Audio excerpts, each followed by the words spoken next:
Metal atoms are held together strongly by metallic bonding.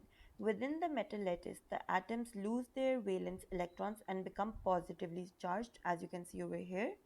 Now, the valence electrons no longer belong to any metal atom and are said to be delocalized. Now, they move freely between the positive metal ions like a sea of electrons. So, all these electrons are moving around the metal ions. Now, metallic bonds are very strong. So, some of the properties of metallic bonding is that metals have high melting and boiling points. There are many strong metallic bonds in giant metallic structures, and a lot of heat energy is needed to overcome the forces and break these bonds. That is why they have high melting and boiling points. Metals conduct electricity because they have free electrons available to move and carry charges.